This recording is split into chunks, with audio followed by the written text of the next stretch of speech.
কোনো ব্যক্তি যদি লোন নিয়ে ব্যবসা করেন, তাহলে ওই লোনের টাকার যাকাত দিতে হবে কিনা?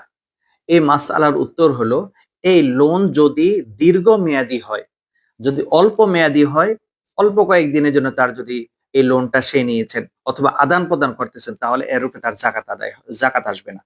আর যদি লোনটা সেই লোনের উপরে সে ব্যবসা-বাণিজ্য করতেছেন, তাহলে তাকে এই টাকার যাকাত দিতে হবে। কারণ হলো যে, তিনি যখন ব্যাংক থেকে লোন নিয়েছেন, তখন ব্যাংকে তিনি ওই পরিমাণে তার সম্পদ আছে, এটা তাকে দেখিয়েছে লোন এখান থেকে নিয়েছেন। তাহলে বোঝা গেল যে এই ব্যক্তির কাছে অর্থ আছে। যে একটা আদান-প্রদান করা হলো। আপনি ব্যাংকে একটা অর্থ জমা দিলেন, সে এর বিনিময়ে আপনাকে টাকা দিল। এখন এর মালিক আপনিই হয়ে গেছেন। এটা দিয়ে আপনি ব্যবসা-বাণিজ্য করতেছেন। তো এখন আপনাকে কি করতে হবে?